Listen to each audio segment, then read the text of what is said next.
إن الحمد لله نحمده ونستعينه ونستغفره ونعوذ بالله من شرور أنفسنا ومن سيئات أعمالنا من يهده الله فلا مضل له ومن يضلل فلا هادي له ونشهد أن لا إله إلا الله وحده لا شريك له ونشهد أن سيدنا وسندنا وحبيب قلوبنا ومولانا محمدا عبده ورسوله أرسله بالحق بشيرا ونذيرا وداعيا إلى الله بإذنه وسراجا منيرا وقال تعالى إن الله وملائكته يصلون على النبي يا أيها الذين آمنوا صلوا عليه وسلموا تسليما اللهم صل على محمد وعلى آل محمد كما صليت على إبراهيم وعلى آل إبراهيم إنك حميد مجيد اللهم بارك على محمد وعلى آل محمد كما باركت على إبراهيم وعلى آل إبراهيم إنك حميد مجيد بلغ العلا بكماله كشف الدجى بجماله حسنت جميع خصاله صلوا عليه وآله بلغ العلا بكماله كشف الدجى بجماله حسنت جميع خصاله صلوا عليه وآله الحمد لله আল্লাহ জাল্লা শাআনহু দরবারে শুকরিয়া যে আল্লাহ জাল্লা শাআনহু আমাকে এবং আপনাদের সকলকে মহব্বত করে ভালোবেসে আল্লাহ রাব্বুল আলামিনের হুকুম জুমার নামাজ আদায় করার জন্য আল্লাহ তাআলার ঘরের মধ্যে আসার এবং বসার কিছু কথা বলার এবং শোনার তৌফিক দান করেছেন। এই জন্য জবান ছেড়ে কালিমাতুশ শুকর আদায় করি, সকলেই বলি আলহামদুলিল্লাহ। আল্লাহ রাব্বুল আলামিন আমাকে এবং আপনাদের সকলকেই গুরুত্বপূর্ণ একটি মাস দান করেছেন। সেই মাসের নাম হলো রমজানুল মুবারক মাস। আল্লাহ রাব্বুল আলামিনের দেওয়া 12টি মাসের মধ্যে সব থেকে দামি মাস হলো রমজান মাস। রমজান মাসের ফজিলত গুরুত্ব অনেক বেশি, যার দরুন রমজান মাসকে দান বলা হয়েছে। কারণ এমন একটা রাত আছে রমজানুল মুবারক মাসে, যে মাসটা ওই একটা রাত 1000 মাসের থেকে উত্তম। সুবহানাল্লাহ। সেই রাতটা আগামী কয়েকদিনের মধ্যেই চলে আসবে ইনশাআল্লাহ। আজকে আমাদের তৃতীয় জুমা, রমজানুল মুবারক মাসের রোজা 16টা অথবা 17টা রোজা হইতেছে। আর কয়েকদিন পরেই আল্লাহ তাআলা শানুহু ওই বিধান, সবচেয়ে যে গুরুত্বপূর্ণ যে রাত, সে রাতটা কয়েকদিন পরে চলে আসবে। এই রাত সম্পর্কে নবী আরবি আলাইহিস সালাম একটা ঘটনা বলছেন। রাসূল সাল্লাল্লাহু আলাইহি ওয়াসাল্লামকে নির্দিষ্ট করে দেওয়া হয়েছিল লাইলাতুল কদরের রজনী, কিন্তু রাসূল সাল্লাল্লাহু আলাইহি ওয়াসাল্লামকে একটা কারণে রাসূল সাল্লাল্লাহু আলাইহি ওয়াসাল্লাম ভুলে গিয়েছেন, আল্লাহ ভুলায় দিয়েছে। ঘটনাটা পরে বলবো, আগে আল্লাহ তাআলার যে শান ও মর্যাদা, যে শকর, সেই দিকেই আবার একটু চাইতেছি যে আল্লাহ তাআলা শানুহু আমাকে আপনাকে এত ভালোবাসেন, মহব্বত করেন, স্বাধীনভাবে আমি আপনি বসবাস করতে পারি মুসলমান হিসাবে। ঠিক কিনা বলেন? দলগত ভাবে না, মুসলমান হিসাবে স্বাধীনভাবে আমরা বসবাস করতে পারি।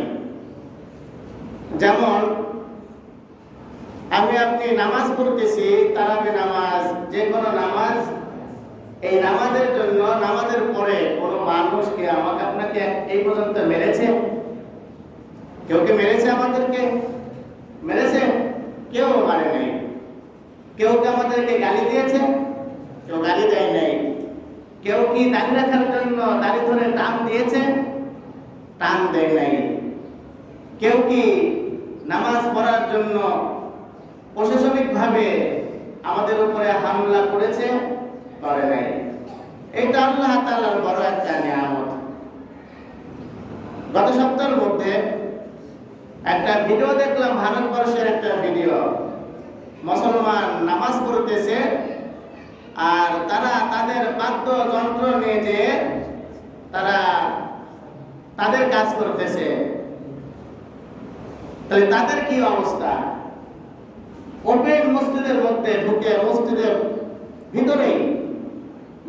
ভিতরে তারা যে তাদের বিবাহের সময় যে ব্যান্ড পার্টি বলা হয়, ওই ব্যান্ড পার্টি নিয়ে গিয়েছে এত বড়, যে তাদের কে বলে বাঁশি, তারপরে যে ঢোল, এক কথা যেটা বিকট আওয়াজ হয়, ওদের যে কালচার, ওদের পূজার সময় যে কালচারগুলো করা হয়, সেইগুলো মসজিদের মধ্যে করছে। দেখে চিন্তা করলাম যে রোজা রমজান মাস, আমরা কত স্বাধীনভাবে নামাজ পড়ছি, আর আমার আপনার মতন মুসলমান ভাই থাকে হিন্দুদের মধ্যে, হিন্দু রাষ্ট্রের মধ্যে, তাদের নামাজের কত প্রবলেম, কত সমস্যা। খালি তাই নয়, ভারতবর্ষের মধ্যে এমন জায়গা আছে যেখানে মুসলমান, তাদেরকে নির্ণয় করা হয় দাড়ি দেখে। দাড়ি নির্ণয়, দাড়ি নিয়ে রাস্তায় বের হয়েছে একদল যুবক, যে হিন্দু যুবক, যে তার দাড়ি ধরে টান দিচ্ছে।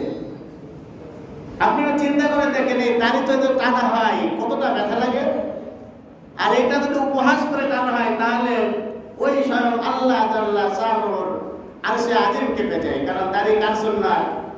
রাসূলের সুন্নাত।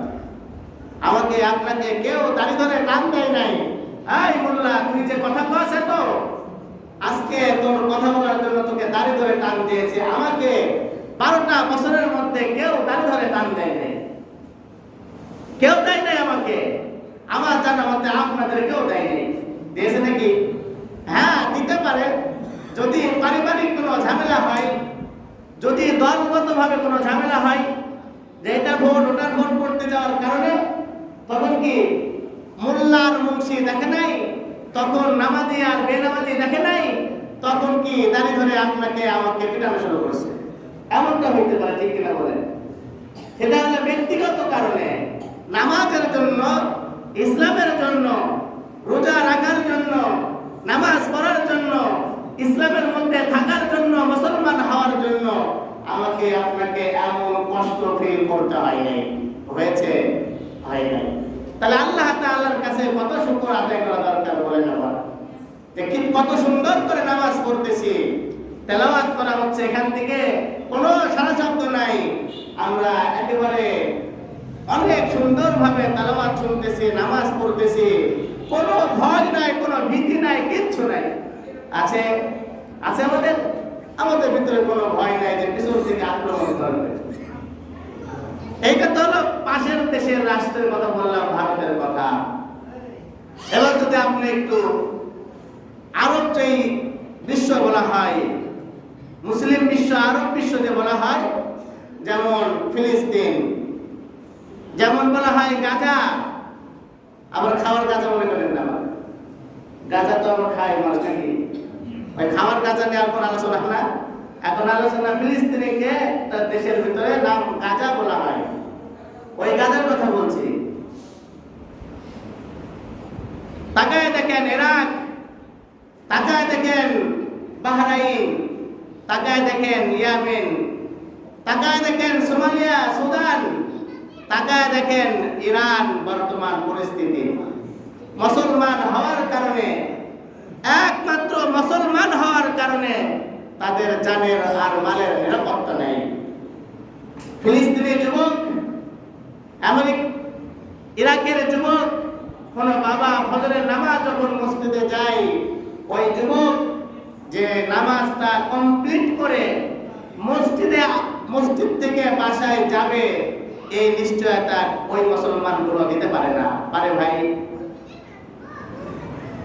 এই সিওরিটি দিতে পারে না। আবার যে ওই যুবক, ফিলিস্তিনের ওই যুবক, ওই ইরাকের ওই যুবক, ওই সমস্ত যুবক যে মসজিদে আবার যে ভোরবেলা ফজরের সময় যে পৌঁছাবে, তারও কোনো নিরাপত্তা নাই। ওই মসজিদে যে নামাজ পড়বে আল্লাহ তাআলা ঘরের মধ্যে কুদরতি পায়ে সেজদা দিবে, তার কোনো গ্যারান্টি নেই। খালি ফজরের সময় না রে ভাই, 5 ওয়াক্ত নামাজ, খালি 5 ওয়াক্ত নামাজ না, ওই মুসলমান সে ঘর থেকে বের হলো, সে ঘরেও নিরাপদ না, সে ঘুমে আছে, ঘুমটাও তার নিরাপদ না। ঘুমের ঘরে ইসরায়েল আর আমেরিকা নামক হাইওয়ান, ওই মানাউন, ওই ইবলিস শয়তান, ওই আমেরিকা, ইহুদি খ্রিস্টান নাচারা, তারা মুসলমান হওয়ার কারণে তাদের উপরে বৃষ্টির মতন বোমা নিক্ষেপ করে। আর এই বোমার যোগানদাতা হলো আমরা, মুসলমানের যোগানদাতা। আরব বিশ্ব মুসলমান, ওই সৌদি আরব, ওই কুয়েত, এরকম যে সমস্ত রাষ্ট্রগুলো আছে, তারা হলো এর যোগানদাতার যোগান দেয়। বড় আফসোস আর দুঃখ লাগে, যেখানে মুসলমানদের নিরাপত্তা দেওয়ার দরকার ছিল, সেখানে মুসলমান অনিরাপত্তা দেওয়া হয় এক মুসলমান আরেক মুসলমানকে। আমি একটা নিউজে দেখেছিলাম, আমেরিকার প্রেসিডেন্ট যে হোক না কেন, ইসরায়েলকে সমর্থন করতেই হবে, ইসরায়েলকে তার কোলের পেটের সন্তানের মতন তাকে মানুষ করতে হবে, দেখতে হবে। ইসরায়েলের উপরে আঘাত আসলে কেউ ছাড় দেবে না। আলোচ্য বিষয় কেন বলছে এইটা আমার আপনার জানা দরকার। আপনি মুসলমান হয়ে কেন আজকে মুসলমানের সঙ্গে এত হিংসা? আরে ভাই, মাসলাগত ভাবে আমার আপনার সমস্যা থাকতেই পারে, ওইটা ভিন্ন বিষয়। কিন্তু আপনি মুসলমান হওয়ার পরে কেন আমি এক মুসলমানের বিরুদ্ধে কথা বলবো? কেন কথা বলবো? আমি এক মুসলমান হয়ে অন্য মুসলমানের ক্ষতি কেন চাবো?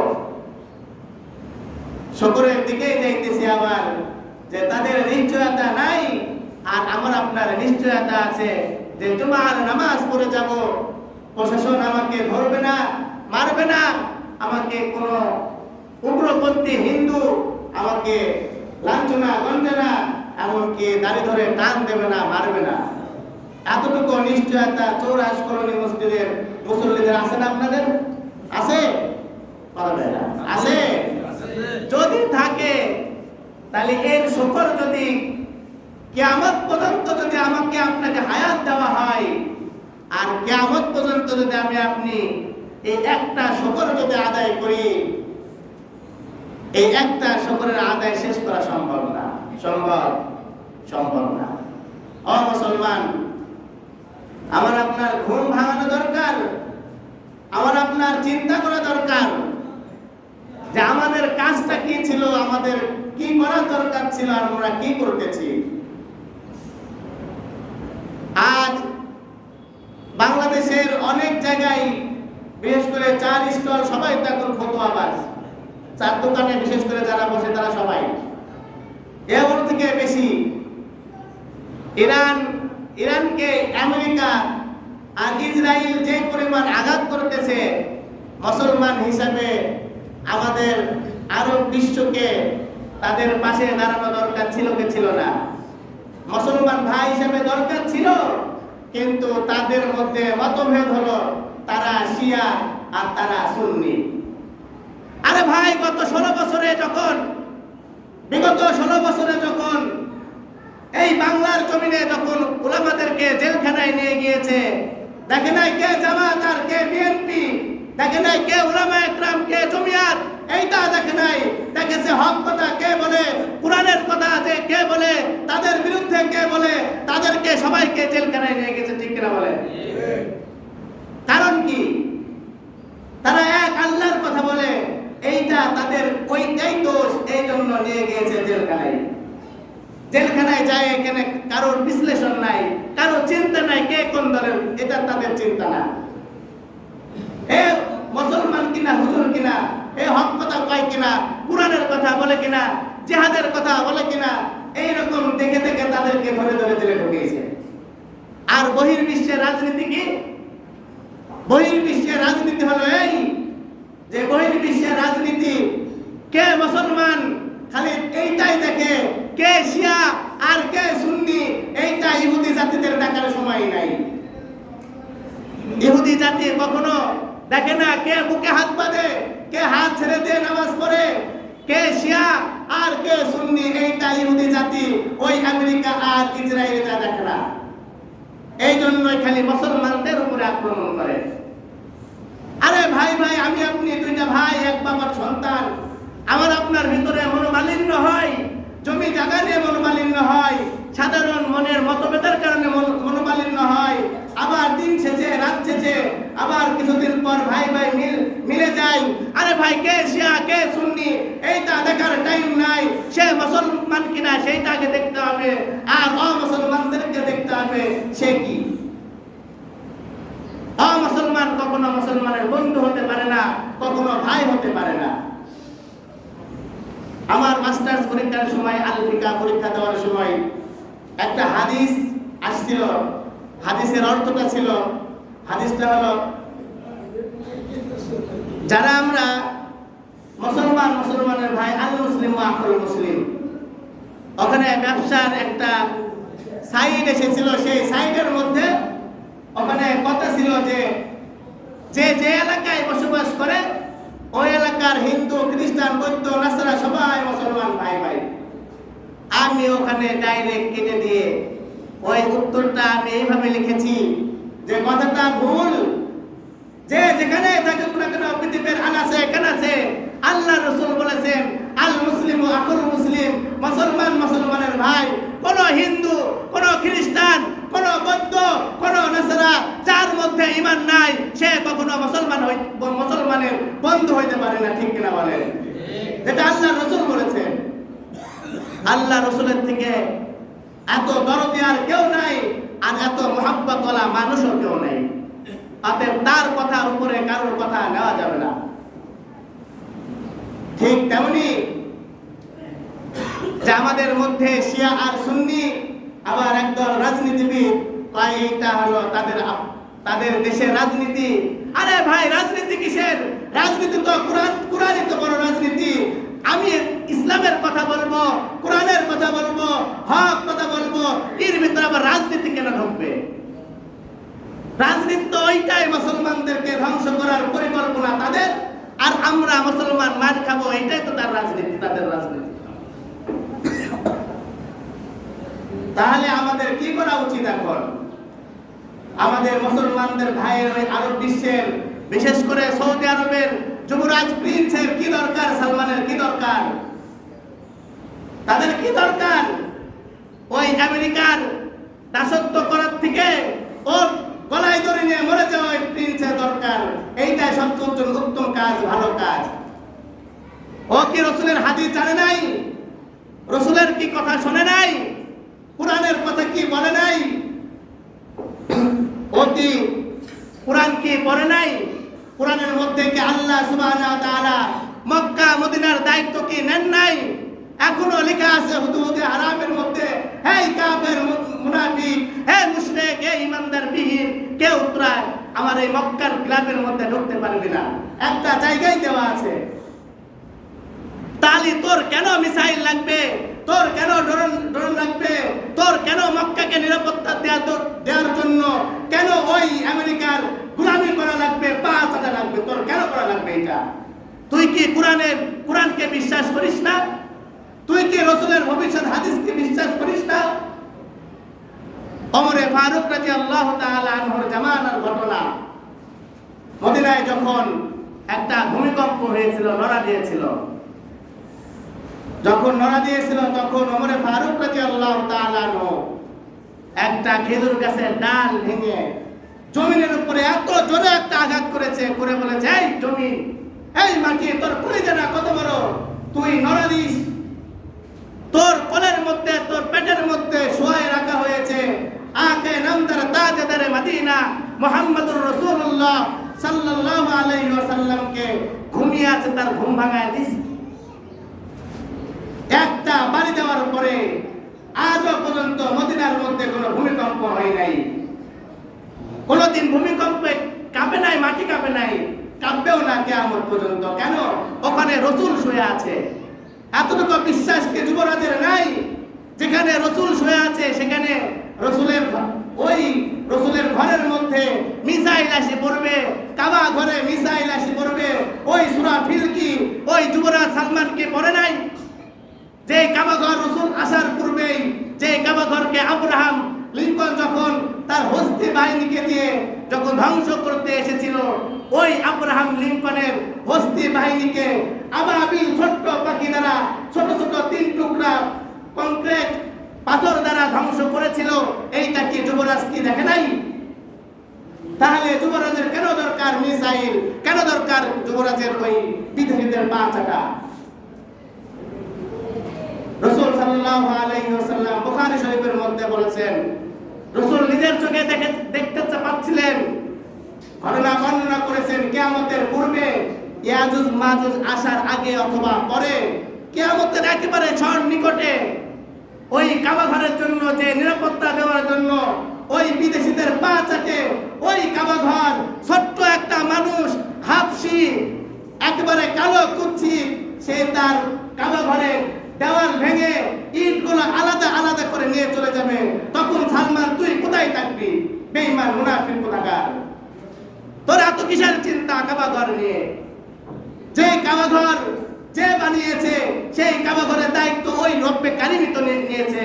যেমন রাসূলের দাদা তো মুসলমান তখনও হয় নাই, কাবা ঘর যখন ধ্বংস করতে এসেছিল, রাসূলের দাদা কাবা ঘরের দরজা ধরে বলেছিল, এই কাবার মালিক, আমি তো তোর ঘরের চাকর, আমি তো তোর ঘরের খাদেম, আমি তোর ঘর রক্ষা করতে পারবো না, তোর ঘর তুই রক্ষা করবি। কেমন করবি তুই? করেন কা? কথাগুলো এমনই বলেছিল, তোর ঘর আমার রক্ষা করার দায়িত্ব না। অতএব আল্লাহ সুবহানাহু ওয়া তাআলা পাখি দ্বারা, আবাবিল পাখি দ্বারা রক্ষা করে নাই, সেই কথা সূরা ফিলের মধ্যে নাই। তাহলে তোমার মিসাইল কিসের প্রয়োজন? তোমার আমেরিকার 5 আটা কিসের প্রয়োজন? এই জন্য আমাদের তাদেরকে ফলো করলে হবে না, তাকে ফলো করলে হবে না, আমাদেরকে ফলো করতে হবে কোরআন ও হাদিস। মুআজ্জাজ মুহতারাম, কথা বলার উদ্দেশ্য হলো এই, আমি আপনি ভাই ভাই মুসলমান। আমার বিপদে আপনি আগে এগিয়ে আসবেন, আপনার বিপদে আমি এগিয়ে যাব। রাসূল বলেছেন तमाम দুনিয়ার মুসলমান হলো একটা দেহের মতন, একটা দেহের মতন। শরীরের কোনো অংশে যদি একজনের আক্রান্ত হয়, ব্যথা পায়ে, তার পুরো শরীরটা অনুভব করে, ঠিক কিনা বলেন? করে না? তাহলে ওই ইরানের মুসলমান মার খায়, ওই ইরাকের মুসলমান মার খায়, ওই গাজার মুসলমান মার খায়, ওই ফিলিস্তিনের মুসলমান মুসলমান মার খায়, তাদেরকে হত্যা করে, আর আমি আপনি রাজনীতি আর রাজনীতি নিয়ে পড়ে আছি, তাই না? হিসাব দিয়ে দেখেন মুসলমান, হিসাব দিয়ে দেখেন। স্বাধীন দেশ, স্বাধীনভাবে কথা বলবো, সমস্যা কোথায়? বড় আফসোস আর দুঃখের বিষয়, গতকালকে একটা নিউজ দেখলাম। আরে ভাই, একটা ইমাম সাহেব সবার জন্য দোয়া করবে, কে আওয়ামী লীগ, কে বিএনপি, কে জামাত, কোনো থেকে ইমাম সাহেবের টাইম নাই। ইমাম সাহেবের কাছে যে দোয়া চাবে তার জন্য দোয়া করা হবে। আরে জঘন্যতম এমন একটা দেশে বসবাস করতেছি, ইমাম দোয়া করছে একজন ব্যক্তির জন্য, এনসিপির নেতার জন্য, আর তাকে মেরে রক্তাক্ত করেছে। এমন বাংলাদেশ আমরা চাই নাই বা চাই না। এমন দেশ আমরা চাই না যেই দেশের মধ্যে একটা ইমাম সবার জনপ্রতিনিধি হয়ে সবার জন্য দোয়া করবে আর দোয়ার কারণে মার খাবে। এমন বাংলাদেশ দেখতে আমরা চাই না। যেখানে প্রতিবাদ করতে গেলে সমস্যা, ওই চাকরির দরকার নাই। যেখানে হক কথা বলতে গেলে সমস্যা, ওই চাকরিকে লাথি মেরে দূর শুধু চলে যাওয়া ভালো। কেন আমি আপনি আজকে ভাইয়ে ভাইয়ে মারামারি করবো, হানাহানি করবো, কেন করবো? গতকালকের আর একটা নিউজ দেখলাম, মেয়েকে নিয়ে মার্কেটে গিয়েছে। আরে ভাই, তুমি দল করো, যেই দল করো না কেন, তোমার মেয়ের সামনে তোমাকে হত্যা করা হয়েছে। এইটা কোনো মানুষের কাজ না, একটা জানোয়ারের কাজ। যে জানোয়ারটা বোঝে না ওইটা হরিণ না ওইটা মানুষ, যে মানুষকে খেয়ে ফেলে না হরিণকে খাইলাম, এটা তো জানোয়ারটা বোঝে না। তাহলে মানুষ মুসলমান হয়ে মুসলমানের বুকে গুলি চালাইতেছে। ইহুদিদের কথা বাদই দিলাম, মুসলমান কেন মুসলমানের বুকে গুলি চালাবে? আমি আপনাদেরকে পরিষ্কার ভাবে বলতে চাই, আমরা এই এলাকায় বসবাস করি, সকলে ভাই ভাই। আমাদের সঙ্গে মনোমালিন্য হবে, একটু করে আবার দেখা হবে, কথা হবে, কিন্তু আমরা কেউ কাউকে মাপতে রাজি নাই, কারো গায়ে হাত তুলবো না। ঠিক কিনা বলেন? সময় সংক্ষিপ্ত, কিছু কথা বলার ছিল, কয়েকটা কথা বলে শেষ করে দিচ্ছি। কথা বলবেন সেক্রেটারি সাহেব। তার মধ্যে হলো একটা বিষয়, আপনাদের এখানে ঈদের পরে আমি জানি প্রত্যেকটা জায়গায় ঈদের পরে গান বাজনা হয়। আমি যুবকদেরকে পায়ে ধরে বলবো, তোমরা যুবক ওখানে দাঁড়াবা, আমি তোমাদের প্রত্যেকের পায়ে হাত দিয়ে বলবো, ও যুবক, গান বাজনা করো না। এই গান বাজনার জন্যই নবী আরবি আলাইহিস সালাম নিষেধ করেছেন যে গান বাজনা হারাম, গান বাজনা হারাম, গান বাজনা হারাম। ও যুবক, একটা মাস রোজা করার পর, একটা মাস তারাবি করার পর তুমি বড় বড় বক্স নিয়ে এসে নাচ গান করবা, এটা ইসলাম তোমাকে স্বাধীনতা দেয় নাই। ইসলাম তোমাকে বলে নাই তুমি এটা করো, এইটা তোমাকে ইসলাম বলে নাই। এই জন্য আমি তো আপনাদের এখানে এসেছি, আমার হক কথা আমি বলতেই থাকবো, কোরআনের কথা বলতেই থাকবো। যে পালন করবে করবে, না করলে কিয়ামতের ময়দানে তার হিসাব দেওয়া লাগবে। কিন্তু আমি একটা দাবি বা আপনাদের কাছে বলতে চাই, আপনাদের সন্তানদেরকে যদি বোঝান বা বলেন যে বাবা দেখ, গান বাজনা করিস না, করা ঠিক না, আমার মনে হয় না যে আপনাদের সন্তান, উশৃঙ্খল সন্তান আছে, তারা আপনাদের কথা ওভারটেক করে গান বাজনা করবে। করবে বলেন? এই যুবক, করবে তোমরা? যদি বলো, তোমার সবার সামনে আমি গেটের সামনে দাঁড়ায় তোমাদের পা ধরে বলবো, ও যুবক, তোর পা দুইটা আগায় দে। আমি পা ধরে বলছি, তোরা গান বাজনা করিস না, গান বাজনা করিস না। তোরা ওই গান বাজনা টাকা দিয়ে মসজিদের যে কাজ জিনিস প্রয়োজন সেইগুলো দে, মাদ্রাসার জিনিস প্রয়োজন মাদ্রাসায় টাকা পয়সা তোরা ওইগুলো দিয়ে দে। আরেকটা বিষয় হলো ফিতরা। ফিতরা ভাই 110 টাকা করে এসেছে, আর ওইদিকে দাঁড়িয়েছে হলো 2850 টাকা। 110 টাকা যার সামর্থ্য আছে 2850 টাকা দেওয়ার, সেই জন্য 110 টাকা ফিতরা দিয়ে সেই জন্য তিস্তা না হয়ে যায়। অনেক মারাত্মক কথা বললাম। আল্লাহ সুবহানাহু ওয়া তাআলা আমাদের সকলকে আমল করার জন্য তৌফিক দান করুক, আমিন। এখন আপনাদের সামনে আলোচনা করবেন অত্র মুসলিম কমিটির সেক্রেটারি সাহেব।